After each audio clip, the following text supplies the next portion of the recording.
Welcome to True Talk on WMNF 88.5 with Ahmed and Samar. This is your host, Ahmed Bedier. On today's program, we're going to be speaking about the Trump administration's efforts to deport pro-Palestine students or students who have been protesting against the genocide in Gaza, who are now one of them, Columbia student Mahmoud Khalil, who was abducted or detained by ICE agents over last weekend and quickly was transferred secretly to a detention center in Louisiana over 1,000 miles away. And there were efforts to try to deport him. That has been stopped for now or halted by a federal judge. But what does it mean for the greater question of, because this person, Mahmoud Khalil, has not been charged with any crime, he has not committed any crime. However, they're simply saying that his views or the things he's advocating for are not aligned with the U.S. foreign policy. It sounds like free speech, protected by the Constitution itself, and it's going to serve as a litmus test for what's to come with this administration. And Trump has promised to do the same with many other students and deport them off. Now, Mahmoud Khalil is actually a lawful permanent resident, which also known as a green card holder, and you can't just simply revoke green cards without due process. So that's going to be our conversation today, and maybe also if we have time, we'll get it to your phone calls. This is True Talk on WMNF. We'll be right back. الو يا الغالي وين الو الو سلم لي عالحبيبه عايش بالناس غريبه مش عارف وكري وين الو الو الو يا عمري وينك الو يا شبابي وينك الو يا الغالي وين الو الو سلم لي عالحبيبه عايش بالناس غريبه مش عارف وكري وين قالوا يا حبيبتي نعرف اللي طالت غيبتي الايام ضحكوا على شيبتي وشيبه ولا تشيبه ما حبوا طيبتي ناس تستنى في خيبتي والارنبه طلعت ذيبتي وشوفنا منهم خيبات قالوا يا الغاليه شلز شباب على ايطاليا البحر وامواج والعاليه وغرقين وغرقات وحمام وجاليه ذات يميني وشماليه وفكري كان في الماليه الوحش كبر يا الاخوات الو الو الو يا عمري وينك الو يا شبابي وينك الو يا الغالي وين الو الو سلم لي عالحبيبه عايش بالناس غريبه مش عارف وكري وين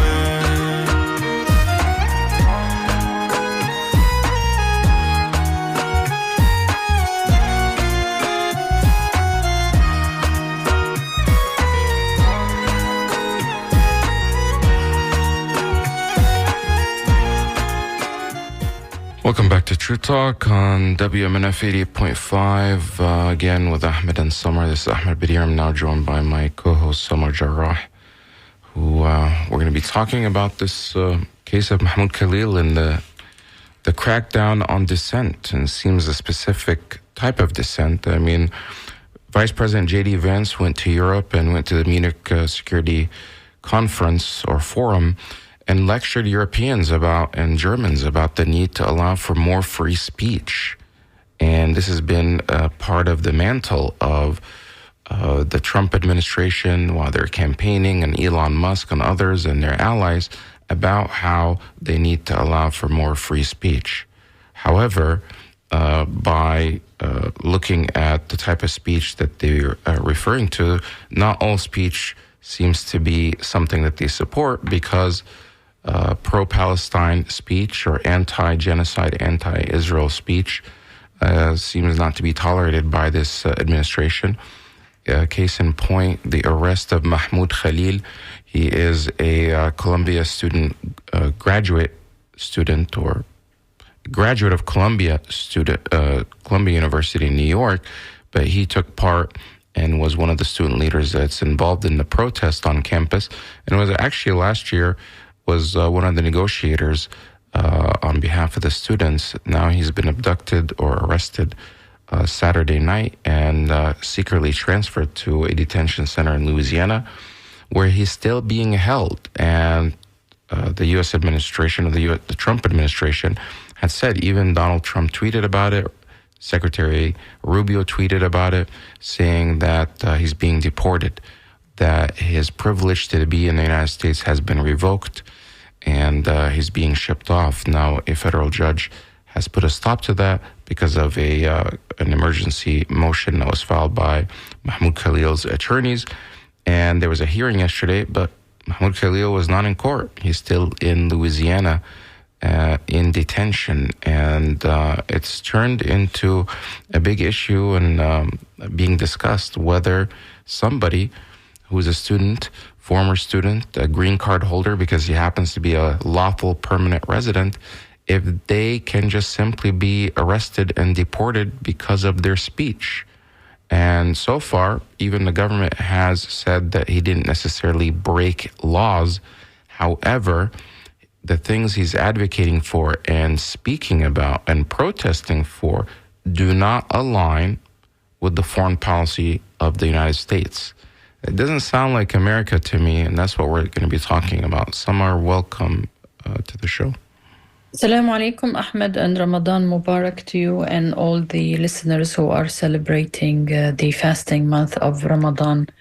Ahmed, very disturbing what is going on, because I think the First Amendment and the Bill of Rights, the freedom of speech, is one of the most unique things about the American Constitution, in my opinion. And it is something that, I studied to take my citizenship exam, and that was one of the most fascinating aspects of what I studied and read about and appreciated. And this is how we have WMNF, and this is how we have our show. So for something like this to happen, and it's really sets a precedent, and I am hoping that people will start to pay attention to what is really going on in this country, the stifling of free speech, and just to label anyone, Ahmed, that you disagree with labels like supporter of this or that, but to tell somebody who lives in the U.S., who has never set foot in Palestine, that you are a supporter of Hamas, is really scary, because anybody can label anybody with anything. Right. And they've been saying that for a while. Even Elon Musk and others, they've been depicting these protesters all over the country that are protesting the genocide. They're against what Israel is doing. They're against the murderers, the mass casualties in Gaza by Israel, which Amnesty International has called a genocide. Human Rights Watch has called a genocide. The International Criminal Court has issued arrest warrants for the perpetrators of this genocide, Netanyahu and Gallant, the Prime Minister and Defense Minister. And the International Court of Justice of the United Nations has said there's plausible genocide. And these students, just like other Americans, have been protesting against the genocide, against what Israel is doing. And right away, the talking points from the people that are on the Israeli side have said, these are pro-Hamas protests. None of these, I've gone to some of these protests, I didn't see anyone promoting Hamas or supporting Hamas. They're simply criticizing what Israel is doing, and they're objecting to it, and they want the United States to stop funding the ongoing slaughter of these Palestinian people in Gaza. But they keep pushing it that, if you're doing that, you are pro-Hamas. Which okay, let's, I don't know where to start, Ahmed, because I am a Palestinian, and my aspiration is to have Gaza free of occupation, to have one state for Jews and Muslims and Christians to live peacefully together. Does that make me a Hamas supporter? Are they going to come after me on this show? Like any Palestinian and any decent human being would want to see less wars and less genocide and less starvation. And I think you alluded now just to international organizations, but I think the UN just released yesterday a report saying that after investigating what is going on in Gaza, they realized that there was a systematic attempt to destroy the medical infrastructure, and there was a systematic attack on physicians and doctors and nurses, arresting them, killing them, disappearing them. So if I talk about that, that does not make me part of Hamas. It makes me part of humanity. Right. So go ahead. No, I was just agreeing with you. Oh, so I mean, it's a very, very thin line. And to have the foreign minister of a country like this, a secretary of state, to be talking about a student and a matter where really legal scholars should be looking into it. Why? That's the question. Like, for instance, I don't know if you have seen the White House official account, and I'm not talking about. Mm-hmm. It says Shalom Mahmoud. Like, what does that mean? I want listeners to think. There is a picture of Mahmoud Khalil, and it says arrested, and it says Shalom Mahmoud. Shalom in the Hebrew language means salam or hello or marhaba. Why is he using a Hebrew word for a Palestinian who speaks Arabic? This is very diabolical, because for those people who hate Jews, who are really anti-Semites, a lot of people are there, white, Christian, and not Muslim and not Arab, because we are Semites. They will see that the White House is using the Hebrew language to greet a Palestinian who was arrested, using this language. To me, this is playing with fire, because it's going to give them fuel. Yeah, see, the White House is controlled by the Zionists or by Jewish Power or AIPAC, or what language they use. A week before all of this, President Trump, the official account of the White House and POTUS, had another shalom, and it started with Shalom Hamas. Means hello and goodbye. You can choose. This is his message. This is a caption on this. This is the official account of the White House. This is not some troll.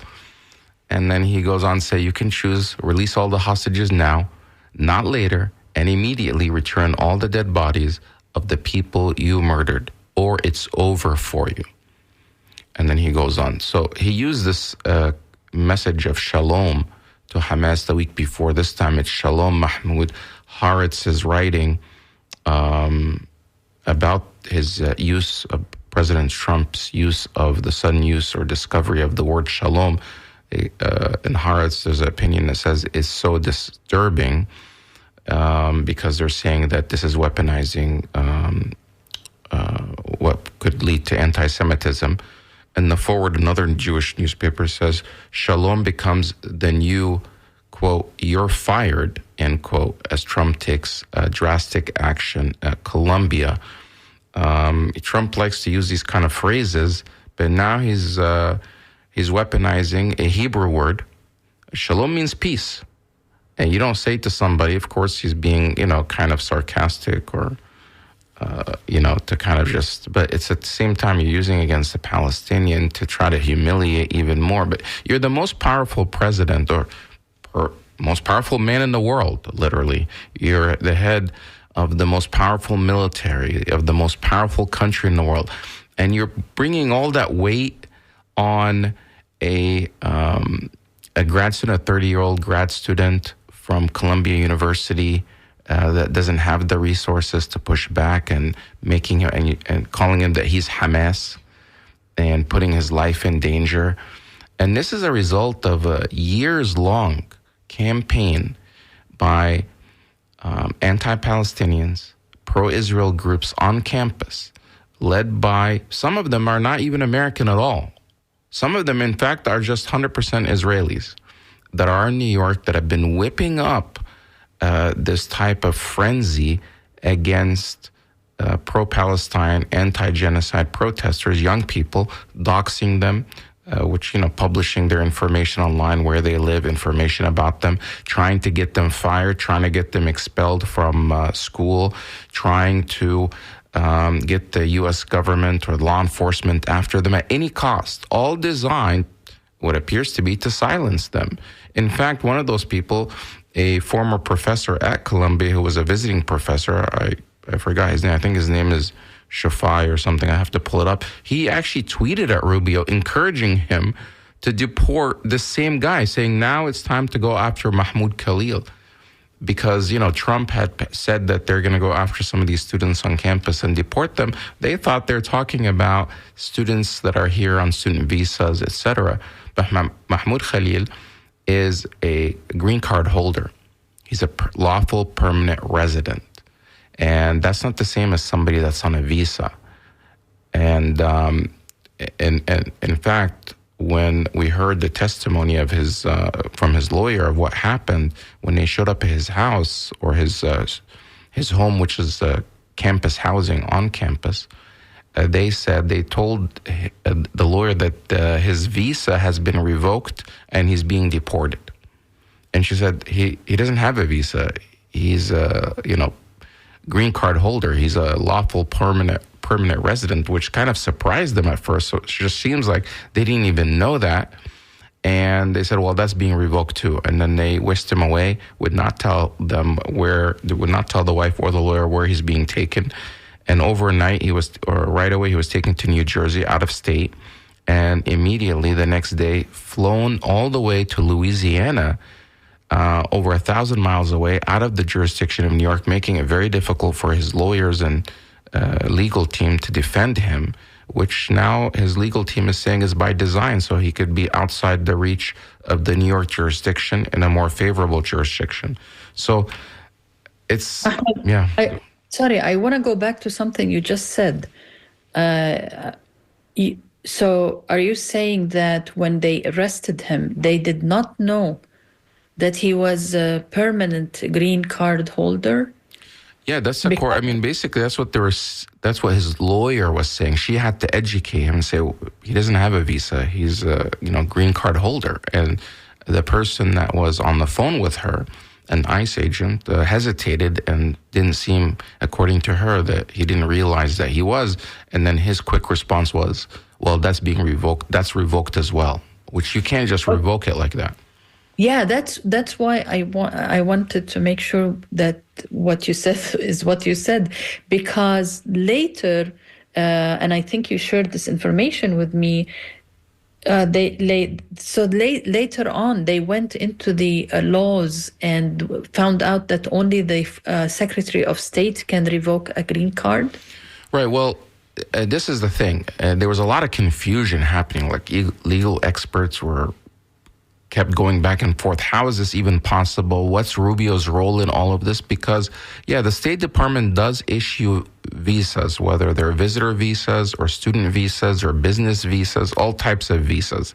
However, once you become a permanent resident, you apply for immigration, that's handled by a different department, not the State Department anymore. That's handled by Department of Homeland Security, USCIS, Customs and Immigration Services, and then also the path to citizenship is that way. So it's not really involving the State Department any longer.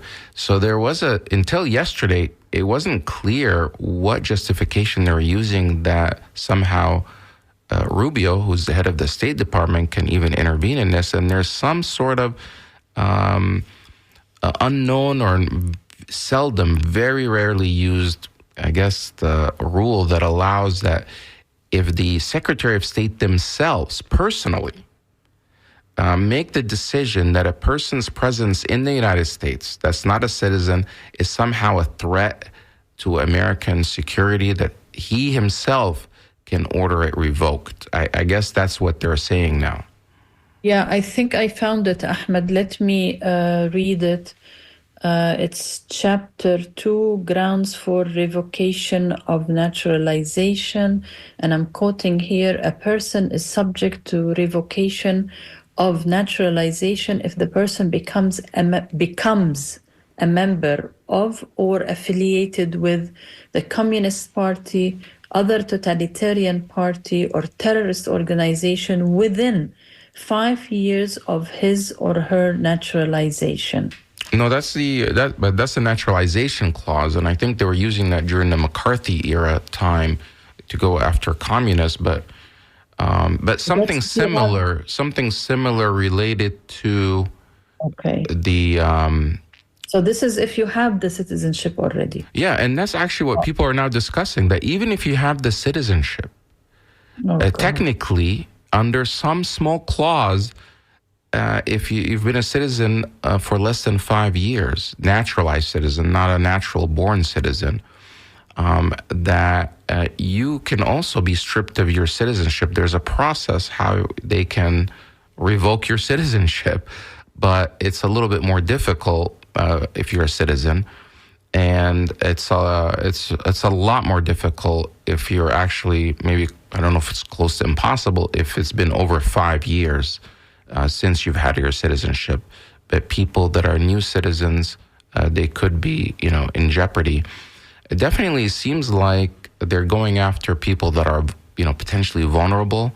I think maybe they thought that they can get rid of this Mahmoud Khalil quickly and without, much problems. And there's now this huge backlash. And I think we've got some tape that we want to play of some of the reactions. Specifically, one that you pointed out was Senator Chris Murphy, who went into detail why this is a problem. It's not even whether you agree with the speech of Mahmoud Khalil or not, Mahmoud Khalil, or if you're on the side of the Palestine or the side of Israel, or it doesn't really matter if you agree with him or not, or what he was protesting for. However, it's the principle that somebody can just be picked up without a arrest warrant. There was no judicial arrest warrant, and just simply whisked away without criminal charges and declared, "Oh, you're Hamas." Well, don't you have to prove that he's Hamas? You have to show some evidence, and usually that's been through the court of law. So this is why it sets a very chilling effect, and people are so concerned because now they're going after Mahmoud Khalil because of his support for Palestinian rights. Who are they going to go after next once they eliminate that group? So if you want, I can play some of that, or do you have something else to say? No, please play it because it was very, very timely when he put that on Twitter. Before I play that, I want to there's less than 2 minutes where Mahmoud Khalil himself talks about who he is. Okay. So we get an idea of who Mahmoud Khalil is. I was born and raised in a Palestinian refugee camp in southern Damascus in Syria. My family's history in Palestine actually goes back to as long as my grandparent could trace it. They lived in a very small village right next to Tiberias. Mostly they were farmers. My grandmother, she used to tell us that she had Jewish neighbors. They would share a piece of land where they would farm it. Tiberias was one of the first cities that the Zionists targeted in 1948 with ethnic cleansing.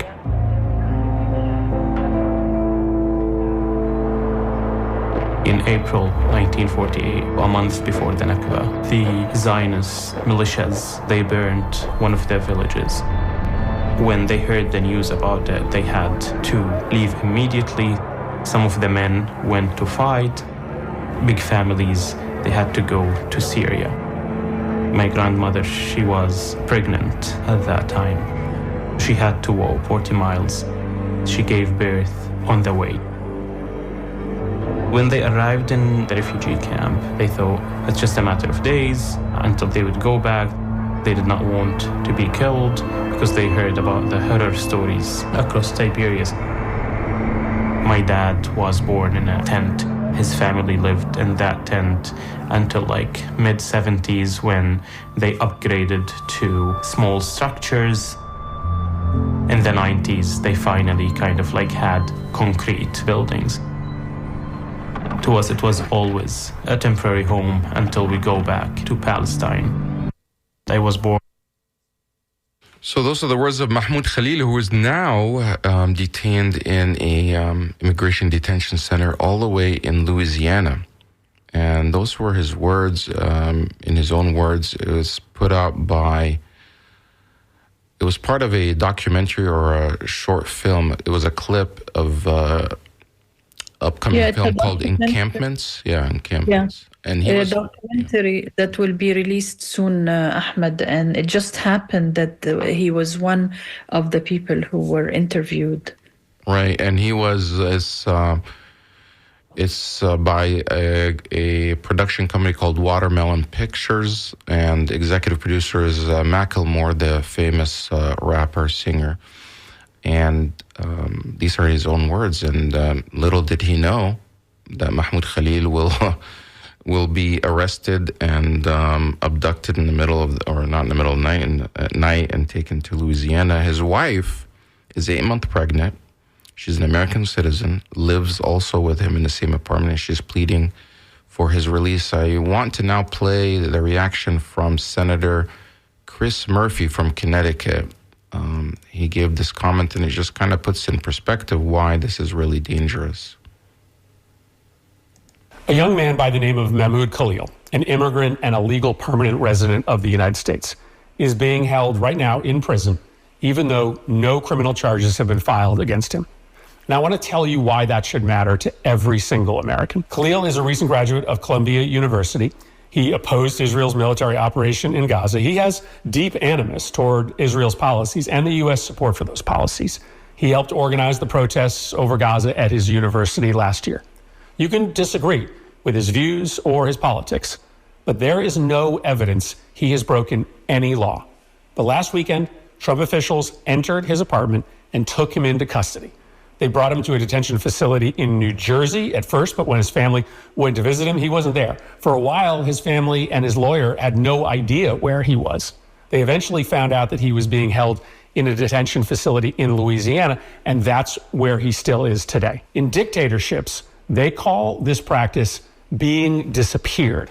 No charges, no claims of criminal behavior. The White House doesn't claim he did anything criminal. He's in jail because of his political speech. And here's why everybody should care. In America, your political speech is protected, whether or not the president likes what you say. But today, if you're loyal to Donald Trump, your speech is going to be protected, even if it's hate speech. You can be Marco Ellis, an employee of Doge, who said he, quote, was racist before it was cool, and, quote, normalize Indian hate. And the vice president of the United States will tweet in your defense. But if you are disloyal to Trump, or you're organizing against Trump's political agenda, your speech could be criminalized. You could find yourself in jail. Now, Trump chose to begin by disappearing a Palestinian immigrant, hoping that his place of birth and his immigrant status would just cause people to look the other way. But we cannot. Because once it becomes normal for the regime to disappear people simply for protest against the regime's policies, once a citizen or a resident of America can be locked away with no charges against them simply because they protested, there is no going back for America. Even if you're a hardened Trump supporter, this practice should cross the line for you. Even if you disagree with Khalil's views, this practice should cross the line for you. This has nothing to do with supporting Trump. This is about supporting an American value, maybe the most important American value, protecting free speech, even if it's speech you disagree with. If our new reality is that a president can disappear an opposition protester with no charges filed against them, we are not America any longer. Today it's Mahmoud Khalil. Tomorrow it's me or you. Who could have thought that this simple... Today it's Mahmoud Khalil, and tomorrow it's me and you. That's the words of Senator Chris Murphy of Connecticut. I mean, it was right on point. it's dangerous, and it doesn't matter if you voted for Trump or who you voted for. They took an oath to uphold the Constitution. The bedrock of our Constitution is free speech, freedom of religion, free speech, being able to say what you want, as long as you're not inciting violence. Whether the government, this is the bedrock of it. That's what it means to be American. Take that away, like you said, Samar, earlier. What's left? That's it. You're desecrating. You want to be an American? You're pro-American? You know, what is it? What's the definition of an American? An American is the one that upholds and respects the documents, the founding principles of this country. And if you desecrate that, then you're un-American. And it's amazing that how many people on Capitol Hill are rallying behind Trump and making up excuses and justifying some of this behavior.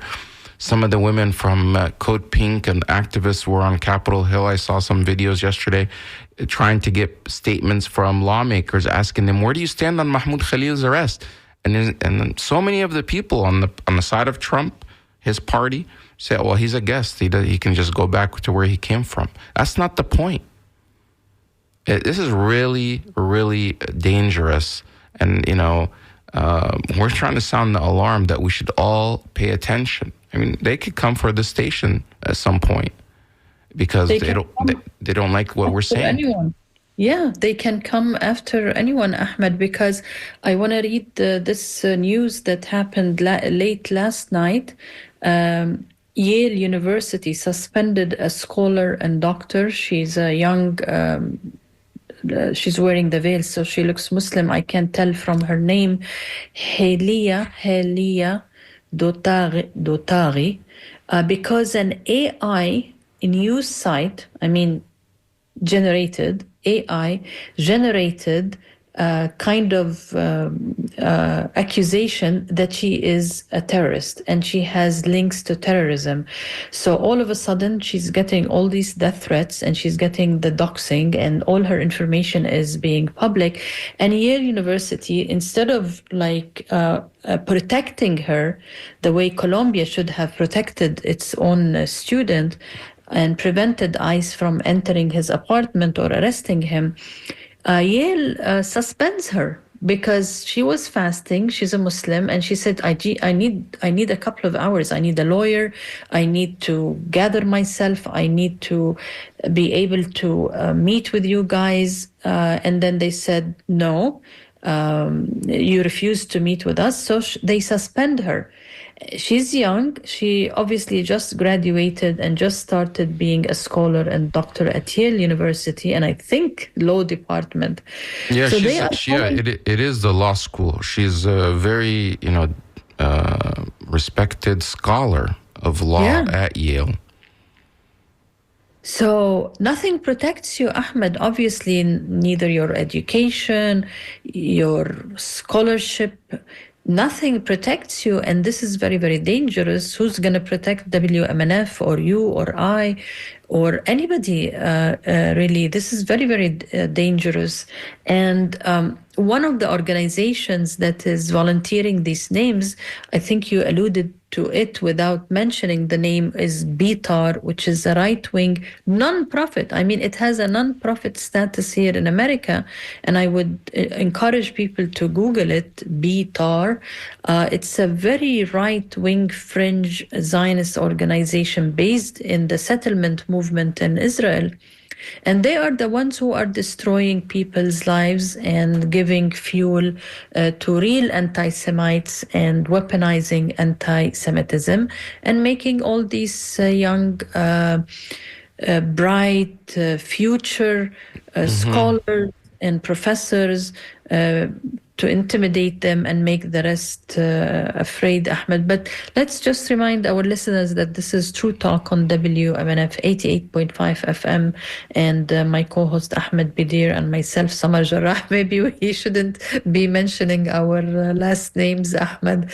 Anyways, we are talking about an unbelievable case of Mahmoud Khalil. If you want to send your comments to dj@wmnf.org. I don't know, Ahmed, if you want to take phone calls and you want to give maybe if in a little bit. Right now, I think there's also a comment that I want to play from Mahmoud Khalil's lawyers in New York.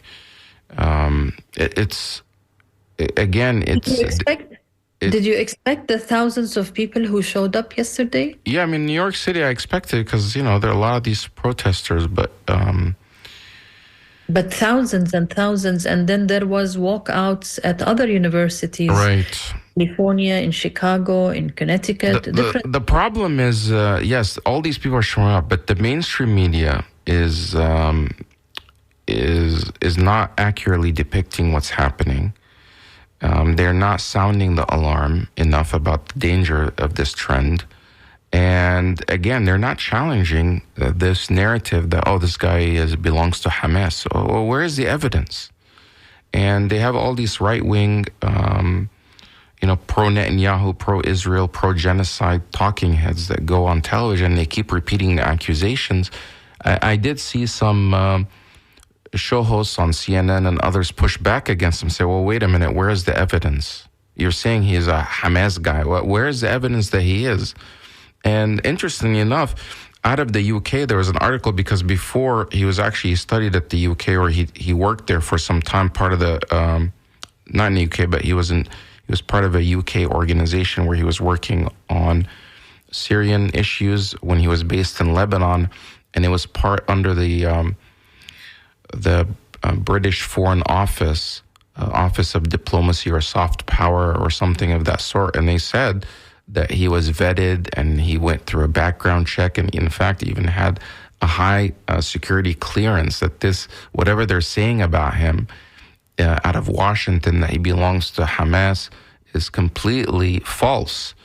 And, somebody, and the guy is just an average student, or, an average person. He was just speaking out. However, they keep attacking him that he's Hamas. And this is now just a gotcha. Oh, you're Hamas because you're opposing the genocide. We have to push back against this narrative. And Elon Musk repeats it often by just simply saying all these protests around the country are pro-Hamas protests. And the ADL, which is supposed to be a civil rights and anti-hate organization, keeps counting all these protests against Israel's policies as somehow anti-Semitic protests, when in reality they're not. They involve hundreds of Jews that are equally participating, young Jewish students, whether it's on campus or in the streets, that are also opposing the policies of the Israeli state. This is not something against the Jewish people. This is something against what Israel is doing. And if you're Jewish out there and you see what's happening in the name of your religion, it's being misused and weaponized to try to silence other people, I think it's incumbent on people to speak up, even if you are not sympathetic with the Palestinian side, because eventually that will be used against the Jewish people in the future. And, this is what happens in history. It's really troubling. But Samar, let me go ahead and play a clip from the lawyer of Mahmoud Khalil in New York. I think this was yesterday or the day before. As we tried to make clear in court today, what happened to Mahmoud Khalil is nothing short of extraordinary and shocking and outrageous. It should outrage anybody who believes that speech should be free in the United States of America. Mr. Khalil is a lawful permanent resident. He was coming home with his U.S. citizen wife, who is 8 months pregnant, and he was taken by U.S. government agents in retaliation, essentially for exercising his First Amendment rights, for speaking up in defense of Palestinians in Gaza and beyond, for being critical of the U.S. government and of the Israeli government. Those are the reasons why he was targeted. Those are the reasons why he was detained. And that's the reason why the government also moved him to Louisiana in further retaliation for the fact that on the night of his arrest at home, he filed a habeas corpus petition in this court, which he also had a constitutional right to do. In retaliation for that, he was moved to Louisiana. to take him away from his lawyers, to take him away from accessing this court, to take him away from his family and his support network. And so every day that Mahmoud spends in detention in Louisiana is a day too long. We and he fully intend to vindicate not just his First Amendment rights, but those of all Americans, frankly, and all lawful permanent residents, and anybody who wants to speak out. It simply cannot be the case that you can be disappeared at night off the streets of New York City simply because the current U.S. government, the current administration of the White House dislikes what you have to say. That is, not just un-American, it's also unacceptable. And so Mr. Khalil and we will fight as hard as we need to in court to bring him home to New York City as soon as possible, and that's one of the motions that is now pending before this court. It is a motion to bring him back home and to free him so that he can fight this removal case. It is absolutely unprecedented. The grounds that are being cited by the government for purportedly claiming to revoke his green card and putting him in removal proceedings. This is a person who is a lawful permanent resident. This is a U.S. person. Those grounds are vague. They are rarely used. Essentially they are a form of punishment and retaliation for the exercise of free speech. We think it won't fly in federal court. We think it won't fly in immigration court. And it certainly should not fly in the court of public opinion. I will be reading a statement on behalf of Mahmoud Khalil's wife, who does not wish to be named. My husband was kidnapped from our home, and it's shameful that the United States government continues to hold him because he stood for the rights and lives of his people. I demand his immediate release and return to our family. His disappearance has devastated our lives. Every day without him is filled with uncertainty, not just for me, but for our entire family and community. Our loved ones are struggling with the pain and fear of his sudden absence. And yet, we are not alone. So many who know and love Mahmoud have come together, refusing to stay silent. Their support is a testament to his character and to the deep injustice of what is being done to him. Mr. So, this press conference, or the audio was from a press conference yesterday outside the courthouse in New York City, where a federal judge had an initial hearing about Mahmoud Khalil being, held, detained, and for his release. He is now in Louisiana. They're asking his defense, or his legal team is asking that he be brought back to New York City, where he lives and where he was taken from. The government is saying that they want to move the hearing out of New York to either New Jersey or Louisiana. Louisiana would be an extreme hardship on his legal team and his wife and family and supporters. It's not really clear why they're saying that would be a better venue for these hearings.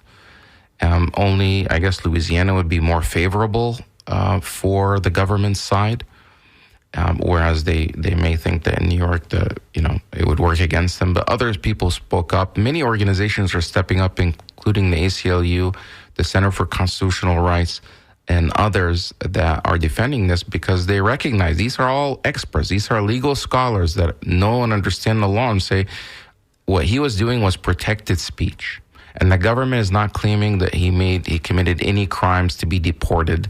It's not, part of this other sweep. This is just simply punishing him and to try to intimidate him and others like him that would be protesting of the consequences so they can be silenced. But this is really dangerous. Samar, you sound worried. I do sound worried, Ahmed, because, like you said, the mainstream media are not really covering, for instance, that Columbia professors had a press conference because everybody was saying, okay, where is Columbia University?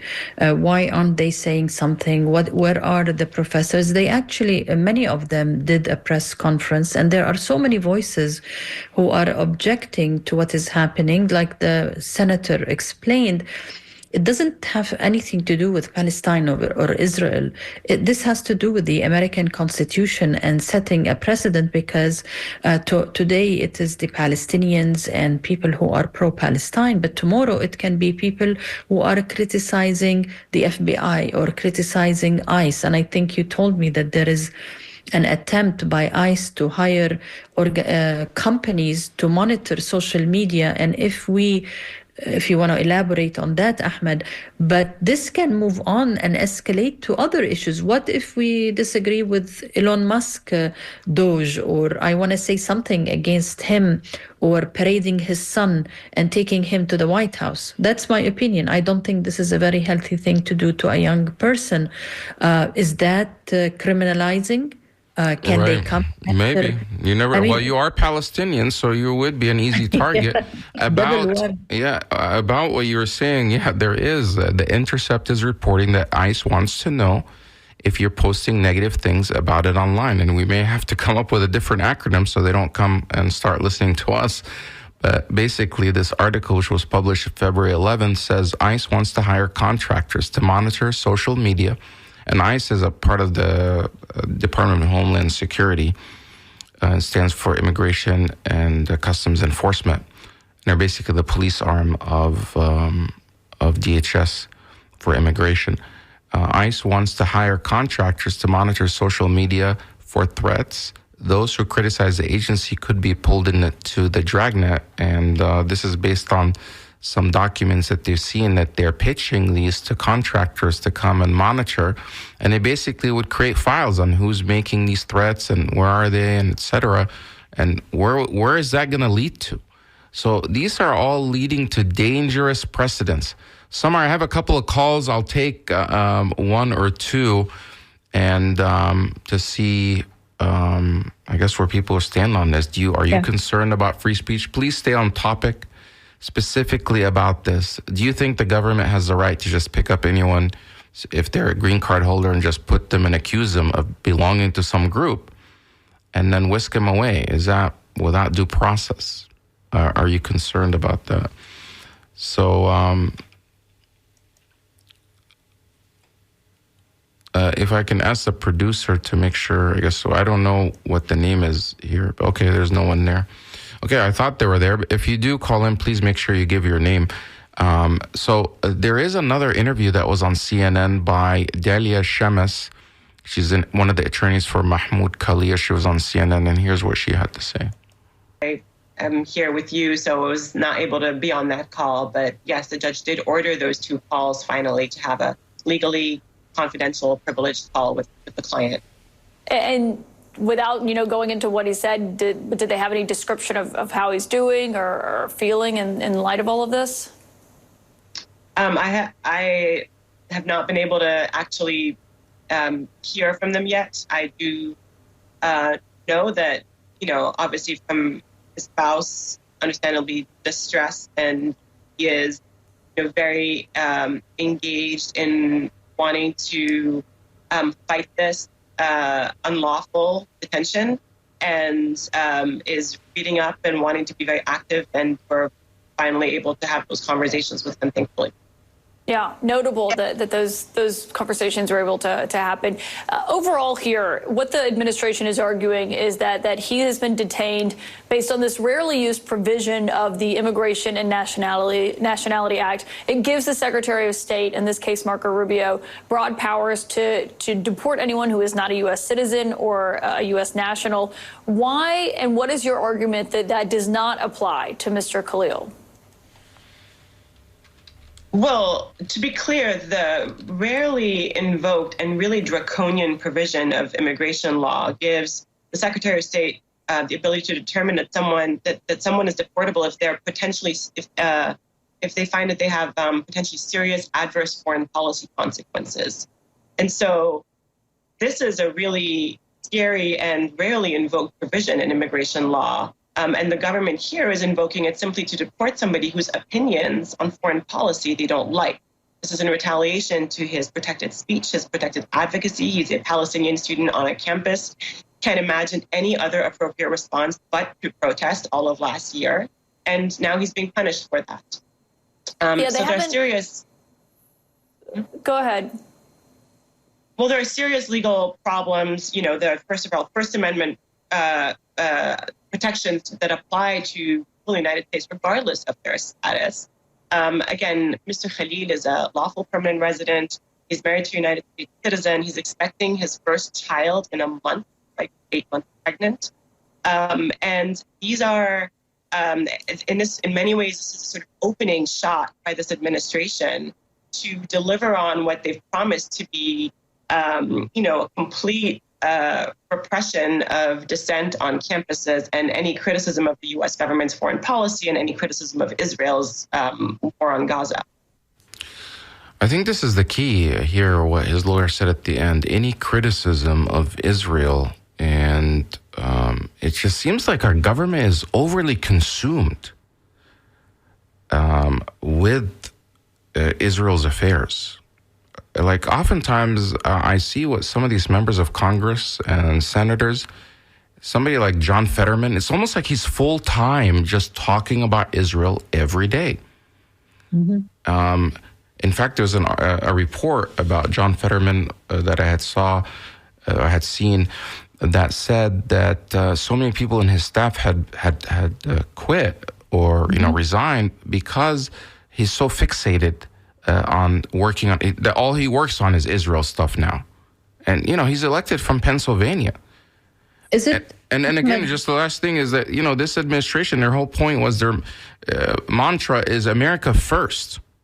Where is America first in all of this? America first means free speech, freedom of religion, respecting the Constitution. Where is America first in all of this?